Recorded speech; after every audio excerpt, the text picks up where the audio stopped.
அன்பினர்களே, ஜலசந்தியில் மீண்டும் ஒரு பதட்டம்.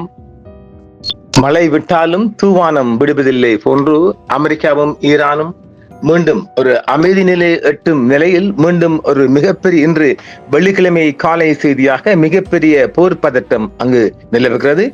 ஈரானின் பெரும் ஏவுகணை மற்றும் ஆளில்லா விமான தாக்குதலுக்கு பிறகு அமெரிக்க போர்க்கப்பல்கள் ஹார்முஸ் ஜலசந்தியிலிருந்து தப்பிக்கூடியதாக IRGC தெரிவித்திருக்கின்றது.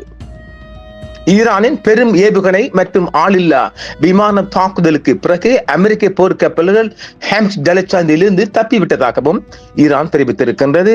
ஈரானிய எண்ணெய் கப்பல் மீது நடத்தப்பட்ட தூண்டுதலற்ற தாக்குதலை தொடர்ந்து நேற்று ஹார்முஸ் ஜலசந்தியில் IRGC கடற்படை நடத்திய ஒரு பெரிய அளவிலான கூட்டு நடவடிக்கையில் அமெரிக்க கடற்படை சொத்துக்களுக்கு இலக்கு வைக்கப்பட்டதாகவும் குறிப்பிடத்தக்க சேதம் ஏற்பட்டதாகவும் தெரிவிக்கப்படுகிறது. நேற்று மாலை இஸ்லாமிய புரட்சி காவல் படையின் கடற்படை நடத்திய ஒரு பெரிய அளவிலான கூட்டு நடவடிக்கையின் 3 அமெரிக்க போர்க்கப்பல்கள் ஹார்முஸ் ஜலசந்தியிலிருந்து தப்பி ஓடிவிட்டதாகவே அந்த செய்தி தெரிவிக்கின்றது.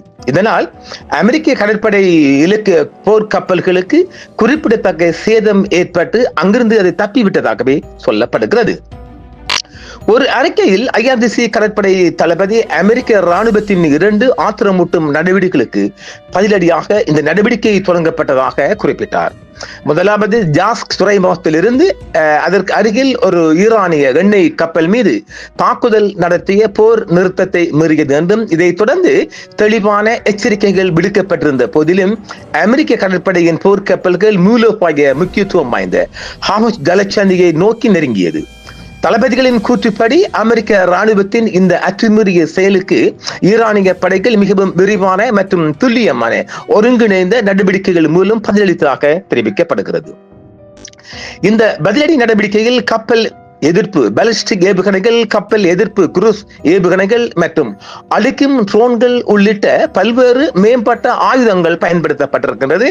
அந்த ஆயுதங்கள் அதிக வெடிப்பு திறன் கொண்ட போர் குண்டுகளுடன் பொருத்தப்பட்டு எதிரி போர் கப்பல்கள் மீது நேரடியாக சுடப்பட்டதாகவும் அவர் தெரிவித்திருக்கின்றார். இந்த தாக்குதலின் விளைவாக அமெரிக்க இராணுவ சொத்துக்களுக்கு கணிசமான, அதாவது அந்த கப்பல்களுக்கு கணிசமான சேதம் ஏற்பட்டதை ஈரானிய படைகள் நடத்திய உளவுத்துறை கண்காணிப்பு உறுதிப்படுத்தியிருப்பதாக ஈரானிய இராணுவ தளபதிகள் தற்பொழுது செய்திகள் வெளியாக்கி வருகின்றார்கள். ஈரானின் பேரழிவுகரமான மற்றும் துல்லியமான தாக்குதல் சக்தியை எதிர்கொண்டு 3 ஆக்கிரமிப்பு எதிரி கப்பல்கள் ஹார்முஸ் ஜலசந்தி பகுதியிலிருந்து உடனடியாக தப்பி ஓடியதாக ஈரான் தெரிவித்திருக்கிறது. ஒரு தனி அறிக்கையில் கதம் அன்பியா மத்திய தலைமையகத்தின் செய்தி தொடர்பாளர் நேற்று மாலையே இந்த செய்தியை உறுதிப்படுத்தி இருக்கின்றார். ஹார்முஸ் ஜலசந்தியின் மூலோபாய முக்கியத்துவம் வாய்ந்த கடற்பரப்பில் அமெரிக்க இராணுவத்தின் தொடர்ச்சியான ஆக்கிரமிப்புகளுக்கு ஈரானிய படைகள் உடனடி பதில் கொடுத்ததாக தெரிவிக்கப்படுகிறது.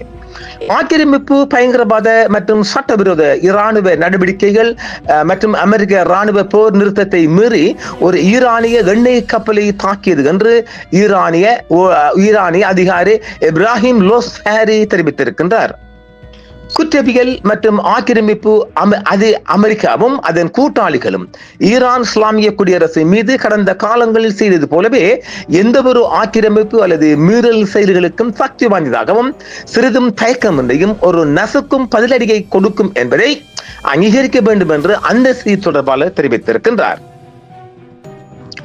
அமெரிக்க மற்றும் நட்பு நாடுகளின் கப்பல்களுக்கு மூடப்பட்டிருக்கும் இந்த மூலோபாய முக்கியத்துவம் வாய்ந்த நீர் வழியில் அமெரிக்காவின் தொடர்ச்சியான கடல் கொள்ளை மற்றும் கடல் கொள்ளைக்கு மத்தியில் இந்த நிகழ்வுகள் நடந்துள்ளதாகவே சர்வதேச செய்திகளும் தெரிவிக்கின்றது.